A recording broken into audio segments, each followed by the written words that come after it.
பொங்கலுக்கு பிறகு 60 நாட்கள் புதுச்சேரி முழுவதும் பாத யாத்திரை சென்று மக்களை சந்திக்க திட்டமிட்டுள்ளதாகவும், பாத யாத்திரை தொடங்கும் முன் கட்சியின் தேர்தல் அறிக்கை வெளியிட உள்ளதாக எல்ஜேகே கட்சியின் தலைவர் ஜோஸ் சார்லஸ் மார்டின் தெரிவித்திருக்கிறார். புதுச்சேரி ரெட்டியார்பாளையம் பகுதியில் லட்சிய ஜனநாயக கட்சியின் தலைமை அலுவலக துவக்க விழா இன்று காலை நடைபெற்றது. விநாயகருக்கு சிறப்பு பூஜைகள் நடத்தப்பட்டு கட்சித் தலைவர் ஜோஸ் சார்லஸ் மார்டின் குத்துவிளக்கேற்றி அலுவலகத்தை திறந்து வைத்தார். தொடர்ந்து திறப்பு விழாவிற்கு வந்த அனைவருக்கும் தலைவர் ஜோஸ் சார்லஸ் மார்டின் இனிப்புகளை வழங்கினார். நிகழ்ச்சியில் லட்சிய ஜனநாயக கட்சியின் மாநில பொதுச் செயலாளர்கள், மண்டல பொதுச் செயலாளர்கள், மாநில செயலாளர்கள் மற்றும் செய்தி தொடர்பாளர் உள்ளிட்ட நிர்வாகிகள் பெயரை வெளியிட்டார். நிகழ்ச்சியில் 200க்கும் மேற்பட்ட முக்கிய நிர்வாகிகள் பங்கேற்றனர். தொடர்ந்து செய்தியாளர்களை சந்தித்த எல்ஜேகே தலைவர் ஜோஸ் சார்லஸ் மார்டின் அவர்கள் மேலும் பொங்கலுக்கு பிறகு 60 நாட்கள் புதுச்சேரி முழுவதும் பாத யாத்திரை திட்டமிட்டுள்ளதாகவும், பாத யாத்திரை தொடங்கும் முன் கட்சியின் தேர்தல் அறிக்கை வெளியிடப்பட உள்ளதாகவும் கூறினார். SIR திருத்தப் பணியின் நீக்கப்பட்டவர்களுக்கு மீண்டும் சேர தேர்தல் துறை வாய்ப்பு வழங்கியுள்ளது. எல்லாம் சரியாகத்தான் நடந்து வருகிறது என்று தனது பெயரை வாக்காளர் பட்டியலில் சேர்த்துள்ளேன். எந்த தொகுதியில் போட்டியிட உள்ளேன் என்பதை பின்னர் அறிவிக்கப்படும் என்றும் அவர் கூறினார்.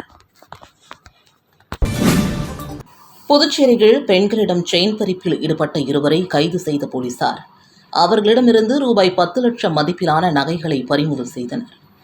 புதுச்சேரியில் கடந்த மாதம் தட்டாஞ்சாவடி பகுதியில் அடுத்தடுத்து 2 பெண்களிடம் பைக்கில் வந்த மர்ம நபர்கள் செயின் பறிப்பில் ஈடுபட்டதாக கோரிமேடு காவல் நிலையத்திற்கு புகார் வந்தது. புகாரின் அடிப்படையில் வடக்கு குற்றப்பிரிவு சிறப்பு உதவி ஆய்வாளர் ராஜு தலைமையில் வடக்கு குற்றப்பிரிவு போலீசார் மற்றும் கோரிமேடு குற்றப்பிரிவு போலீசார் கொண்ட தனிப்படை அமைக்கப்பட்டு விசாரணை மேற்கொள்ளப்பட்டது. செயின் பறிப்பு சம்பவங்கள் நடைபெற்ற பகுதியிலிருந்து CCTV காட்சிகளை கொண்டு ஆய்வு செய்ததில் திருவண்ணாமலையை சார்ந்த வல்லரசு மற்றும் பெங்களூரை சார்ந்த இப்ராஹிம் என்பதும் தெரியவந்தது. இதனையடுத்து தலைமறைவாக இருந்த 2வரையும் தனிப்படை போலீசார் கைது செய்து புதுச்சேரி அழைத்து வந்து விசாரணை மேற்கொண்டனர். விசாரணையில் புதுச்சேரி கோரிமேடு காவல் நிலையம், ஆரோவில், திருவண்ணாமலை உள்ளிட்ட பல்வேறு பகுதிகளில் செயின் பறிப்பில் ஈடுபட்டதும் தெரியவந்தது. இதனையடுத்து வழக்கு பதிவு செய்த போலீசார் அவர்களிடமிருந்து சுமார் 10 லட்சம் மதிப்புள்ள 10 சவரன் தங்க நகைகள் மற்றும் திருட்டிற்கு பயன்படுத்திய பைக் மற்றும் செல்போன்களை பறிமுதல் செய்தனர். பின்னர் 2வரையும் நீதிமன்றத்தில் ஆஜர்படுத்தி காலாப்பட்டு மத்திய சிறையில் அடைத்தனர். விழுப்புரம் மாவட்டம் திண்டிவனம் அருகே 45 வயது மதிக்கத்தக்க பெண் ஒருவரை கொலை செய்து சாலையோரம் பள்ளத்தில் தூக்கி வீசிவிட்டு சென்ற மர்ம நபர்களை போலீசார் தேடி வருகின்றனர். விழுப்புரம் மாவட்டம் திண்டிவனம் அருகே உள்ள ஓமந்தூர் ராமசாமி மணிமண்டபம் எதிரே 45 வயது மதிக்கத்தக்க பெண் ஒருவர் சடலம் இருப்பதாக அந்த வழியாக சென்ற பொதுமக்கள் கிளியனூர் காவல் நிலையத்திற்கு தகவல் தெரிவித்தனர். இந்நிலையில் கிளியனூர் ஆய்வாளர் மற்றும் போலீசார் சம்பவ இடத்திற்கு வந்து பிரேதத்தை கைப்பற்றி விசாரணை செய்து வருகின்றனர். மேலும் அந்த பெண்ணிற்கு முகம் மற்றும் பல்வேறு இடங்களில் காயம் ஏற்பட்டுள்ளது. அந்த பெண்ணை கொலை செய்து சாலையோரத்தில் தூக்கி வீசிவிட்டு சென்றதாக போலீசார் முதற்கட்ட விசாரணைகள் தெரிய வந்துள்ளது. மேலும் அங்கு இருக்கும் தடயங்கள் மற்றும் பல்வேறு பொருட்களை கைப்பற்றி போலீசார் விசாரணை செய்து வருகின்றனர். மேலும் இதுகுறித்து போலீசார் தற்பொழுது தீவிரமாக விசாரணையில் ஈடுபட்டு வருகின்றனர். தடவியல் துறையினர் தற்போது வந்துள்ளனர். அந்த பெண் மேலும் இருக்கும் கைரேகைகளை சேகரித்து வருகின்றனர். மேலும் இந்த சம்பவம் அப்பகுதியில் பெரும் பரபரப்பை ஏற்படுத்தியுள்ளது. போலி மருந்து விவகாரத்தை கண்டித்து புதுச்சேரி மாநில காங்கிரஸ் சார்பில் டெல்லி ஜந்தர் மந்தரில் ஆர்ப்பாட்டம் நடைபெற்றது. ஓட்டுப்பதிவு முறைகேடுகள் மற்றும் வாக்காளர் பட்டியல் சிறப்பு தீவிர திருத்தம் மற்றும் புதுச்சேரியில் நடந்துள்ள போலி மருந்து தயாரிப்பில் தொடர்புடைய குற்றவாளிகளை கைது செய்ய வலியுறுத்தி காங்கிரஸ் சார்பில் டெல்லி ஜந்தர் மந்தரில் கண்டன ஆர்ப்பாட்டம் நடைபெற்றது. மாநில தலைவர் வைத்திலிங்கம், முன்னாள் முதல்வர் நாராயணசுவாமி, தமிழக காங்கிரஸ் தலைவர் செல்வ பெருந்தகை, சட்டமன்ற உறுப்பினர்கள் வைத்தியநாதன், ரமேஷ் பரம்பத், முன்னாள் அமைச்சர்கள் கந்தசுவாமி, கமலக்கண்ணன், ஷாஜகான், முன்னாள் தலைவர் சுப்பிரமணியன், சீனியர் துணைத் தலைவர் தேவதாஸ், முன்னாள் சட்டமன்ற உறுப்பினர்கள் அனந்தராமன், பாலன், கார்த்திகேயன் உள்ளிட்டோர் கலந்து கொண்டனர். புதுச்சேரியில் நடந்த போலி மருந்து தயாரிப்பு விவகாரத்தை CBI விசாரணை செய்து முக்கிய குற்றவாளிகளை கைது செய்ய வேண்டும். பின்னணியில் உள்ள முக்கிய பிரமுகர்களை கைது செய்து விசாரணை நடத்த வேண்டும் என்று வலியுறுத்தி கோஷமிட்டனர். RSS போன்ற இயக்கங்கள் சொல்வது போல இந்த அறநிலைத்துறையை கலைக்க வேண்டிய நேரம் வந்துவிட்டது என்று தமிழகத்தின் முன்னாள் பாஜக தலைவர் அண்ணாமலை தெரிவித்துள்ளார். புதுச்சேரி இந்து முன்னணி சார்பில் தீபம் ஏற்றும் போராட்டம் சுதேசிமில் அருகே நடைபெற்றது. சிதம்பரேஸ்வரர் திருமணத்தின் கணேசன், மாவட்ட RSS தலைவர் அரவிந்தன், இந்து முன்னணி தலைவர் சுனில்குமார், மாநில தலைவர் ராமலிங்கம், சட்டமன்ற உறுப்பினர்கள் கல்யாண சுந்தரம், செல்வம், தொழிலதிபர் குணசேகரன் உட்பட பலரும் கலந்து கொண்டனர். போராட்டத்தில் தமிழகத்தின் முன்னாள் தலைவர் அண்ணாமலை பங்கேற்று பேசியதாவது: திருப்பரங்குன்றத்தில் தீபம் ஏற்ற வேண்டுமென்று தீர்ப்பளித்த நீதிபதி சுவாமிநாதனை பதவி நீக்கம் செய்ய வேண்டுமென்று 120 MPக்கள் கையெழுத்திட்டு பாராளுமன்றத்தில் கொடுத்துள்ளனர். இதில் புதுச்சேரி MP வைத்திலிங்கம் கையெழுத்து போட்டுள்ளார். இது இந்து மக்களின் உணர்வுகளுக்கு எதிரானது. வரும் தேர்தலில் இருவருக்கும் மக்கள் பாடம் புகட்டுவார்கள். தீபத்தூணில் தீபம் ஏற்ற வேண்டும் என்று கேட்ட இடத்தில்தான் தீர்ப்பு வழங்கப்பட்டது. இதில் எந்த பிரச்சனையும் இல்லை. தீர்ப்புக்கு பின் டிசம்பர் 1ஆம் தேதி அப்பீலுக்கு போகவில்லை. ஆனால் 2ஆம் தேதி அப்பீலுக்கு போனவர் இந்து அறநிலைத்துறை செயலர், எதற்கு இந்து அறநிலைத்துறையை வைத்துள்ளீர்கள்? எனவே RSS போன்ற இயக்கங்கள் சொல்வது போல இந்து அறநிலைத்துறையை கலைக்க வேண்டிய நேரம் வந்துவிட்டது என்றார். நகராட்சிக்கு வருவாயை அதிகரிக்கும் விதமாக இந்த ஆண்டு புத்தாண்டு கேளிக்கை நிகழ்ச்சிக்கு 10% வரியை புதுச்சேரி நகராட்சி குறைத்துள்ளது. ஆங்கில புத்தாண்டை கொண்டாட புதுச்சேரிக்கு வரும் சுற்றுலா பயணிகளின் எண்ணிக்கை ஆண்டுக்காண்டு அதிகரித்து வருகிறது. கடந்த ஆண்டு புத்தாண்டு கொண்டாட்டத்திற்கு 2 லட்சம் சுற்றுலா பயணிகள் வந்து சென்றுள்ளனர். கிறிஸ்துமஸிற்கு 2 நாள் முன்னதாக புதுச்சேரிக்கு வர துவங்கும் சுற்றுலா பயணிகள் வருகை புத்தாண்டு தினம் வரை 1 வாரத்திற்கு மேலாக நீடிக்கும். கடந்த ஆண்டு புத்தாண்டு கேளிக்கை நிகழ்ச்சிக்கு 25% நகராட்சி வரி, 18% GST என மொத்தமாக 43% வரி வசூலிக்கப்பட்டது. இதனால் பல ஹோட்டல்களில் புத்தாண்டு நிகழ்ச்சியை நடத்த முடியாமல் ரத்து செய்துவிட்டன.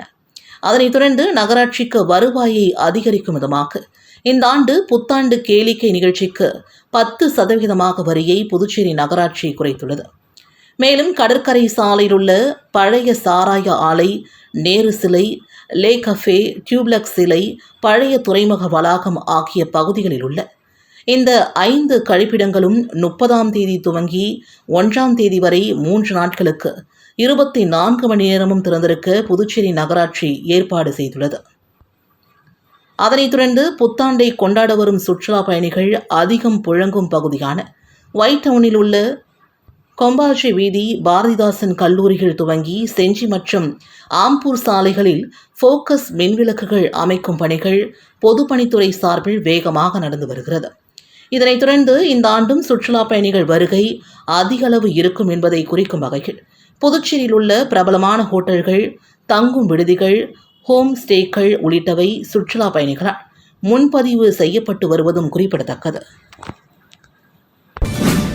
புதுச்சேரியில் 1ஆம் வகுப்பு படிக்கும் ஆதித்யா என்ற மாணவன் 1 நிமிடம் 7 வினாடிகள் 100 தேசிய மற்றும் சர்வதேச தலைவர்களின் பெயர்களை அவர்களின் படத்தை பார்த்து துல்லியமாக பேசி உலக சாதனை நிகழ்த்தினார். தொடர்ந்து இதேபோல 100 சர்வதேச தலைவரின் பெயர்களையும் புகைப்படம் பார்க்காமல் 1 நிமிடம் 6 வினாடிகள் சொல்லி முடித்து அனைவரையும் வியப்பில் ஆழ்த்தி ஒரே நேரத்தில் 2 உலக சாதனை முயற்சிகளை படைத்தார். புதுச்சேரி மூலகுளத்தில் இயங்கி வரும் வெள்ளவாங் பள்ளியில் 1ஆம் வகுப்பு படிக்கும் மாணவன் ஆதித்யா. இவரது பெற்றோர் பூரணியின் முழு முயற்சியாலும் மாணவன் ஆதித்யாவின் ஆர்வத்தாலும் ஏற்கனவே பல கிண்ண சாதனைகளை மாணவன் ஆதித்யா செய்துள்ளார். இதன் ஒரு பகுதியாக இன்று இந்தியா மற்றும் சர்வதேச தலைவர்களின் புகைப்படத்தை காட்டினார். அவர்களது பெயரை துல்லியமாக சொல்லும் நிகழ்வும் 100 பெயர்களை புகைப்படம் பார்க்காமல் சொல்லும் உலக சாதனை நிகழ்வு நடத்தப்பட்டது. நிகழ்விற்கு பள்ளியின் முதல்வர் ஆரோக்கியராஜ் தலைமை தாங்கினார். இதில் மாணவன் ஆதித்யா கலந்து கொண்டு 1 நிமிடம் 7 வினாடிகள் 100 இந்திய மற்றும் சர்வதேச தலைவர்களின் புகைப்படத்தை பார்த்து அவர்களின் பெயரை துல்லியமாக சொல்லி அசத்தியுள்ளார். அதேபோல 2வது நிகழ்வாக 100 தேசிய சர்வதேச தலைவர்களின் பெயர்களை புகைப்படம் பார்க்காமல் ஒரே நிமிடம் 6 வினாடிகள் சொல்லி முடித்து உலக சாதனை படைத்தார். இந்த நிகழ்வில் சிறப்பு விருந்தினராக கலந்து கொண்ட காவல் கண்காணிப்பாளர் ஸ்ருதி சர்வதேச மற்றும் தேசிய தலைவர்களின் பெயர்களை சரியாக உச்சரித்து உலக சாதனை படைத்த மாணவன் ஆதித்யாவை வாழ்த்தி பாராட்டினார். இந்த நிகழ்விற்கான ஏற்பாடுகளை பள்ளியின் ஆசிரியர்கள், மாணவனின் ஆதித்யாவின் பெற்றோர் மற்றும் குடும்ப உறுப்பினர்கள் செய்திருந்தனர்.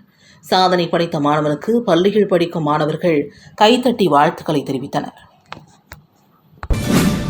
மத்திய அரசின் பென்ஷன் திருத்த சட்டத்தை திரும்பப் பெற வேண்டும் உள்ளிட்ட பல்வேறு கோரிக்கைகளை வலியுறுத்தி ஓய்வூதியர் சங்கங்களின் கூட்டுக்குழுவினர் கண்டன ஆர்ப்பாட்டத்தில் ஈடுபட்டனர். இந்தியாவில் உள்ள அனைத்து ஓய்வூதியர் அமைப்புகளும் ஒவ்வொரு ஆண்டும் டிசம்பர் 17ஆம் நாள் ஓய்வூதியர் தினமாக கொண்டாடி வருகின்றனர். இந்நிலையில் மத்திய அரசின் புதிய பென்ஷன் திட்டத்தை திரும்பப் பெற வலியுறுத்தி நாடு முழுவதும் ஓய்வூதியர் சங்கங்கள் நாடு முழுவதும் இன்று போராட்டத்தில் ஈடுபட்டு வருகின்றனர். அந்த வகையில் புதுச்சேரியில் ஓய்வூதியர் சங்கங்களின் கூட்டுக்குழு சார்பில் சுதேசி மில் அருகே கண்டன ஆர்ப்பாட்டம் அரங்கேறியது. இதில் 100க்கும் மேற்பட்ட ஓய்வூதியர்கள் கலந்து கொண்டு மத்திய அரசின் புதிய பென்ஷன் திட்டத்தை திரும்பப் பெற வேண்டும், 2026ற்குள் ஓய்வு பெற்றவர்களுக்கு 8வது ஊதிய குழுவின் வரம்பு குறிப்பில் திருத்தம் செய்து நிலுவைத் தொகை வழங்க வேண்டும் உள்ளிட்ட பல்வேறு கோரிக்கைகளை வலியுறுத்தி கண்டன கோஷங்களை எழுப்பினார்கள். ஆரோவில் இலக்கிய விழாவில் மத்திய அமைச்சர் நிர்மலா சீதாராமன் பங்கேற்க உள்ளதாக ஆரோவில் செயலர் அறிவித்திருக்கிறார். விழுப்புரம் மாவட்டம் வானூர் அருகே அமைந்துள்ளது சர்வதேச நகரமான ஆரோவில் நகரம். இங்கு பலதரப்பட்ட மக்கள் மற்றும் பலதரப்பட்ட கலாச்சாரங்கள் ஒன்றிணைந்த நகரம் செயல்பட்டு வருகிறது. இந்நிலையில் இன்று செய்தியாளர்களை சந்தித்த ஆரோவில் அறக்கட்டளையின் செயலர் ஜெயந்த் ரவி அவர்கள் கூறுகையில், வருகின்ற டிசம்பர் 15ஆம் தேதி முதல் 21ஆம் தேதி வரை 6 நாட்கள் ஆரோவில் இலக்கிய கலை விழா நடைபெறவுள்ளதாகவும், இதில் பல்வேறு கலாச்சாரங்கள் மற்றும் பல்வேறு நாட்டிலிருந்து பண்பாட்டு, கலை, இலக்கியம் ஆகியவற்றை பிரதிபலிக்கும் ஆகிய வகையில் இந்த விழா அமைந்துள்ளதாகவும், ஆரோவில் இலக்கிய விழா என்பது ஆரோவில்லில் பல மொழிகளில் இலக்கியம், கலாச்சாரம், மனித ஒற்றுமை ஆகியவற்றை கொண்டாடும் ஒரு சர்வதேச நிகழ்வாகும் என்றும், இது டிசம்பர் மாதத்தில் 15ஆம் தேதி முதல் 21ஆம் தேதி வரை நடைபெறுவதாகவும் தெரிவித்தார். இதில் மத்திய அமைச்சர்கள், எழுத்தாளர்கள், கலைஞர்கள் பங்கேற்கின்றனர். மேலும் சமஸ்கிருதம், பிரெஞ்சு, தமிழ் உள்ளிட்ட மொழிகளுக்கான அமர்வுகளும் புத்தக வெளியீடுகளும் இடம்பெறுகின்றன. மேலும் இந்த விழாவில் இந்தியாவில் உள்ள பல்வேறு மாநிலங்களிலிருந்து கலைஞர்கள், இசை கலைஞர்கள் வருகை தர உள்ளனர். மேலும் தமிழகம் மற்றும் புதுச்சேரி ஆளுநர்கள், மத்திய அமைச்சர்கள், புதுச்சேரியை சார்ந்த அதிகாரிகள் மற்றும் அமைச்சர்கள் பங்கேற்க உள்ளதாகவும் இதில் தெரிவிக்கப்பட்டுள்ளது. இந்த விழாவிற்கான ஏற்பாடுகளை ஆரோவில் அறக்கட்டளை சார்பில் அதிகாரிகள் மற்றும் ஊழியர்கள் செய்து வருகின்றனர். நீதிமன்றங்களில் மின்னணு தாக்கல் முறைக்கு எதிராக காரைக்காலில் 50க்கும் மேற்பட்ட வழக்கறிஞர்கள் பணி புறக்கணிப்பு செய்து கண்டன ஆர்ப்பாட்டத்தில் ஈடுபட்டனர். நீதிமன்றங்களில் மின்னணு தாக்கல் நடைமுறையை ரத்து செய்ய வலியுறுத்தி பல்வேறு பகுதிகளில் வழக்கறிஞர்கள் கண்டனத்தை தெரிவித்து வருகின்றனர். அந்த வகையில் இன்று காரைக்கால் மாவட்டத்தில் நீதிமன்றங்களில் மின்னணு தாக்கல் நடைமுறையை ரத்து செய்ய வலியுறுத்தி காரைக்கால் மாவட்ட ஒருங்கிணைந்த நீதிமன்ற வளாகம் முன்பு 50க்கும் மேற்பட்ட வழக்கறிஞர்கள் பணி புறக்கணிப்பு செய்து கண்டன ஆர்ப்பாட்டத்தில் ஈடுபட்டனர். இந்த வழக்கறிஞர்கள் போராட்டத்தில் வழக்கறிஞர்களுக்கு மட்டுமின்றி பொதுமக்களுக்கும் நேர விரயம் உள்ளிட்ட பாதிப்புகள் ஏற்படுத்தும் மின்னணு தாக்கல் நடைமுறையை ரத்து செய்ய வேண்டும் என்று வலியுறுத்தினார்கள். காரைக்கால் கார்னிவல் விழாவை பொங்கலுக்கு பிறகு நடத்தக் கோரி பாஜகவினர் மாவட்ட ஆட்சியரிடம் கோரிக்கை மனு அளித்தனர். காரைக்கால் மாவட்ட நிர்வாகம் மற்றும் சுற்றுலாத்துறையின் மூலமாக ஆண்டுதோறும் காரைக்கால் கார்னிவல் விழா நடத்தப்பட்டு வருகிறது. விழாவை இந்த ஆண்டு பொங்கல் பண்டிகை என்று நடத்த திட்டமிடப்பட்டு இருப்பதால் தமிழர்களின் பாரம்பரிய திருவிழாவை கொண்டாட முடியாத நிலை ஏற்பட்டுள்ளதாகவும், எனவே பொங்கல் விழா முடிந்த பின்னர் காரைக்கால் கார்னிவல் விழாவை நடத்த கோரியும், கார்னிவல் விழா என்ற வார்த்தை தவறான தமிழாக்கத்தை தருவதால் கார்னிவல் என்ற பெயரை மாற்ற வேண்டும் என்றும் காரைக்கால் மாவட்ட பாஜக சார்பில் மாவட்ட ஆட்சியரிடம் சந்தித்து மனு அளிக்கப்பட்டது. சட்டமன்ற உறுப்பினர் GNS ராஜசேகரன் தலைமையில் மாவட்ட தலைவர் முருகதாஸ், மாநில செய்தி தொடர்பாளர் அருள்முருகன் உள்ளிட்டோர் மாவட்ட ஆட்சியரை சந்தித்து தங்களது கோரிக்கைகளை வலியுறுத்தி மனு அளித்தனர். நோனாங்குப்பம் பகுதியில் ரூபாய் 24 லட்சம் திட்ட மதிப்பீட்டில் 3 மின் திட்ட பணிகளை சட்டப்பேரவைத் தலைவர் செல்வம் இன்று தொடங்கி வைத்தார். மணவெளி தொகுதிக்குட்பட்ட நோனாங்குப்பம் பொதுக்காலனி பகுதியில் ரூபாய் 16.52 லட்சம் மதிப்பீட்டில் புதிய மின்மாற்றி அமைப்பதற்கும் கந்தேஸ்வரர் நகர் பகுதியில் ரூபாய் 3.85 லட்சம் மதிப்பீட்டில் பழுதடைந்த மின்பாதை மற்றும் கம்பங்களை மாற்றுவது மற்றும் ஆத்தங்கரை பகுதிகள் பொதுமக்களின் குடியிருப்புகளுக்கு இடையூறாக இருந்த உயர் அழுத்த மின்பாதையை ரூபாய் 3.31 லட்சம் மதிப்பீட்டில் மின்பாதையை மாற்றி அமைத்தல் ஆகிய பணிகளுக்கு நடைபெற்ற பூமி பூஜையில் தொகுதியின் சட்டமன்ற உறுப்பினரும் சட்டப்பேரவைத் தலைவருமான செல்வம் கலந்து கொண்டு பணிகளை தொடங்கி வைத்தார். நிகழ்ச்சியில் மின்துறை அதிகாரிகள், செயற்பொறியாளர் கிராமம் தெற்கு கிருஷ்ணசுவாமி, உதவி செயற்பொறியாளர் உமேஷ் சந்திரா, இளைநிலை பொறியாளர் லூர்துராஜ் மற்றும் அப்பகுதியின் முக்கிய பிரமுகர்கள், பொதுமக்கள் கலந்து கொண்டனர். சாம்ஃபெப் தொழிற்சாலை மற்றும் அன்ன பிரதோஷனா சேவை அறக்கட்டளை சார்பில் சிறு குறு விவசாயிகளுக்கு வேளாண் இடுபொருட்கள் வழங்கப்பட்டது. கிராமப்புற சிறு மற்றும் குறு விவசாயிகளின் வாழ்வாதாரத்தை வலுப்படுத்தும் நோக்கில் CSR திட்டத்தின் கீழ் காலாப்பட்டு பகுதியில் அமைந்துள்ள சாம்ஃபெம் அல்க்ளைஸ் லிமிடெட் மற்றும் அன்ன பிரதோஷனா சேவை அறக்கட்டளை இணைந்து புதுவை மாநிலத்தை சார்ந்த கீழ்சாத்தமங்கலம், சாத்தமங்கலம், உருவையாறு, மங்கலம், விலையனூர், பொறையூர் மற்றும் மணலிப்பேட் ஆகிய கிராமப்புறங்களை சார்ந்த நலிவுற்ற சிறு மற்றும் குறு விவசாயிகளுக்கு வேளாண் உபகரணங்கள் மற்றும் இடுபொருட்கள் வழங்கும் நிகழ்ச்சி நடைபெற்றது. நிகழ்வில் சாம்ஃபெப் அல்க்ளைஸ் லிமிடெட் நிறுவனத்தின் துணை பொதுச் செயலாளர் கண்ணப்பன் மற்றும் சிவில் துறை மேலாளர் இளங்கோ, மனிதவள நிர்வாகி ராஜா ஆகியோர் தலைமையில் அன்ன பிரதோஷனா அறக்கட்டளை நிறுவனர் பிரவீன் முன்னிலையில் பல்வேறு கிராமங்களை சார்ந்த 30க்கும் மேற்பட்ட சிறு மற்றும் குறு விவசாயிகள் கலந்து கொண்டு பயன்பெற்றனர்.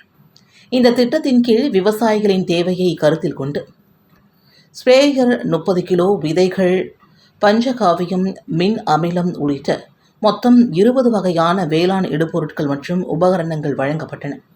மேலும் உழவன்குடில் நிறுவனத்தின் நிறுவனர் முத்து இயற்கை வேளாண்மை மற்றும் நிலையான விவசாய முறைகள் குறித்து விவசாயிகளிடையே விளக்கி கலந்துரையாடினார்.